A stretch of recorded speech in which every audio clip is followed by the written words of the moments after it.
Twain's famous statement about writing, the difference between the almost right word and the right word is really a large matter.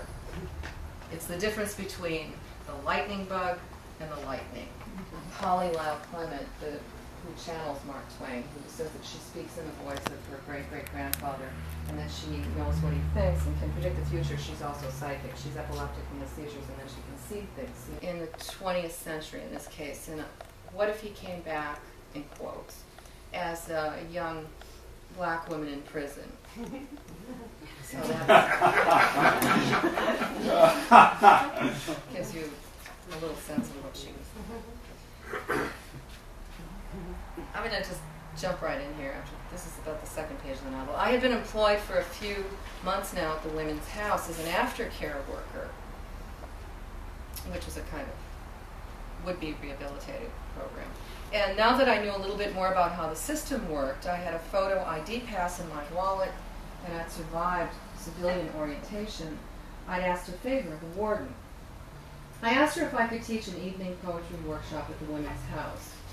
I stood in front of her desk, revealing myself, my passion for words, my desire to share this passion. I hastened to add that I'd been to graduate school in creative writing, and that my first book of poems was about to be published. I felt I was qualified to teach. I had a lot more to say, but she raised her hand and nodded at me, glancing up over her glasses. Yes, fine, Miss Maddox, talk to the dep. Great, I said. No other questions then? I was a polite young woman, but my one-note politeness hid a mob of angry contradictions. For one thing, I was angry because I was polite. I wanted to be an unconventional woman. I wanted to be tough, taken seriously, worth the trouble I'd cause. This goes on a bit. I announced myself a free woman, identified myself as a radical feminist, but flashed a smile I'd hidden behind since I was a toddler. I wore lipstick called Moon Sugar and let my light hair grow long and streaked like Gloria Steinem's when she went undercover as a Playboy bunny. I was here at the Women's House, I told myself, because I wanted to know what it felt like to be a woman living outside the law. That was it. Jesse James as a streetwalker. Annie Oakley gone bad. Shooting up the church picnic. I wanted to know what it was like to be a poet whose words could break open the bars. I wanted to know firsthand how adversity could make a woman utterly fearless. You can tell by this that she's a bit naive. Tonight was my first workshop meeting at the Women's House. As I got off the bus, I thought about what I would say to the women, my students. The part that I skipped in the beginning describes once one gets across this bridge, one has to leave one's car on the near side, far side of the bridge, and then take a little bus across. The pimps do this and wait sort of in what's called the reception center area on the other side of the bridge. As I got out, tonight was my first workshop meeting at the Women's House. As I got off the bus, I thought about what I would say to the women, my students. Usually I walked fast. Usually I hurried. But tonight I was moving a little slowly, preoccupied. The pimp stood right smack in front of me. I hadn't noticed that I'd veered slightly out of my usual beeline path to the reception center, and he had, of course, like a shark sensing flailing in the water, picked up on my momentary hesitation. Hey, bitch, look here in my eyes. I tried to move around him, but he glided ahead of me, blocking my path. He was tall, hatted, plumed like all the rest, with a cigarette half smoked hanging from his lips. I tried again to step around him in the other direction, but he blocked me again. As he moved in front of me, I took in a quick series of impressions. Lavender-tinted aviator glasses, bell-bottoms, a velvet frock coat, high-heeled snakeskin boots. He smiled, a diamond glinted in his front tooth. He took the cigarette from his mouth and held it delicately between his fingers, then he put it back between his lips, inhaled, removed it again, and blew smoke in my face. I was aware suddenly of the planes stacked overhead in their holding patterns. I wondered how many people sat up in the clouds above us holding cigarettes and drinks in their hands, smoke in their eyes. This was the 70s. Blondie, I'm talking to you. You hear me, Blondie? You see me? You speak, girl? We stared at each other through the blue, drifting exhalation. The river breeze picked up his cologne, a greeny bog waft. of Paco Rabanne. I said nothing. You a social worker? The eyes behind the tinted lenses were meant to be menacing, mesmerizing, slap you around and fuck you eyes. Jesus, what an incredible moron, I thought. I smiled at him. I'm a poet. I don't know that, just on the face of it, just be able to elicit a laugh by saying that. It's so cheering to me. As opposed to a look of fear or boredom. I'm a poet. I'm here to teach a poetry workshop at the women's house. He blinked, a crack in his veneer. He looked confused. Was I making fun of him? Then he threw back his head and laughed so loudly that it attracted the attention of a couple of his lounging comrades, who cocked their heads and began to sidle over. I got a poem, the first pimp announced, never breaking eye contact with me, still blocking my passage. He was speaking very loudly now, almost shouting, so that his community could hear. I got a poem, he repeated, smirking at me. Then he struck a pose, gesturing with his right hand as if declaiming and recited, half singing. Got me a whore called Dime at times, slap her ass and she'd do the grind. He pumped the air with his pelvis, like this. Then, you like that poem, Blondie? Not really, I said.